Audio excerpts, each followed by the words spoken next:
We've been a leader in banking for more than 100 years.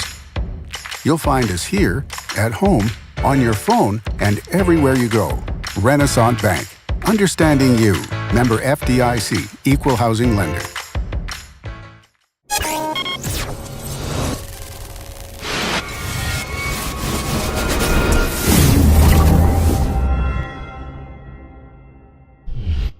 Sponsored by Renaissance Bank. Good afternoon. Welcome to Daily Journal Newsbreak, sponsored by Renaissance Bank. Today's Thursday, July 26th, and I'm your host, Elizabeth Walters. We're going to take a look at today's top news and sports stories from Northeast Mississippi, but first, let's start with your weather forecast. Today, we'll have sunny skies with a high of 94 and a low of 71. And taking an early look at your weekend forecast on Friday, we'll have 40% chance of storms with a high of 89 and a low of 69. On Saturday, we'll have partly cloudy skies with a high of 92 and a low of 69.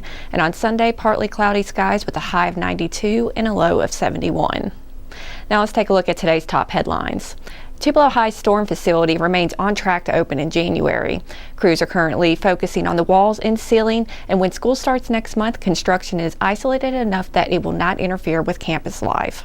The project is being paid for by a $2.1 million FEMA grant and $4 million in savings from the district's $44 million bond project passed in 2015. Executive Director of Operations for the Tupelo Public School District, Charles Laney, said that beyond this project, the district is already looking at other improvements. This is part of a 5-year plan, and the next piece is a safety plan that will provide a multifunctional space for students to enjoy and offer peace of mind knowing a safe place is available whenever severe weather threatens. This weekend will be busy in Northeast Mississippi as shoppers and retailers take part in the 8th annual sales tax holiday.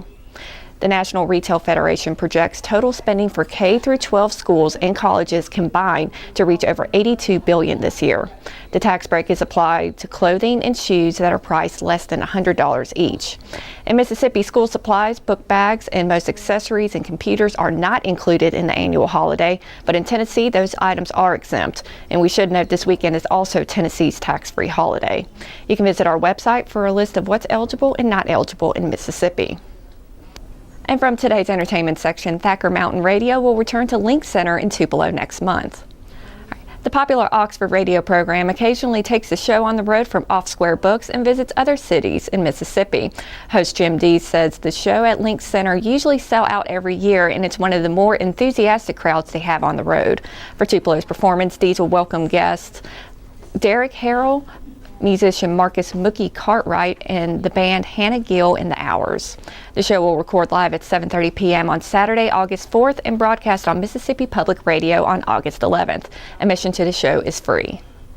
And in sports, Brandon Woodruff is used to traveling, and the Wheeler native is working to help the Milwaukee Brewers to a potential first-place finish in the NL Central Division. Wheeler was drafted by the Brewers in the 11th round of the 2014 MLB draft and has played 5 of 7 teams in the Brewers farm system. Since last season, he has moved between the Brewers' active roster and their AAA affiliate, the Sky Sox. For the Sox, he's 2-1 with a 3.02 ERA in 10 starts. And in Milwaukee, he's 2-0 with a 4.80 ERA in 12 appearances, including 4 starts. When asked about the amount of traveling he's done this year, he said it's just the life of a baseball player and you have to be prepared to travel. Woodruff has mainly served in a long relief role for Milwaukee, but is ready to start whenever the Brewers need him. And you can read more of Dalton Middleton's interview with Woodruff in today's Daily Journal or online at djournal.com. And that does it for Newsbreak on this Thursday. Don't forget that this show is just one of the many online offerings, courtesy of the Daily Journal, that gets you news off the page and on the go. Each story discussed on today's Newsbreak can be found in your Daily Journal or online at djournal.com, where you can also find a new episode of Newsbreak each day. Thanks for joining us. I'm Elizabeth Walters. Have a great Thursday.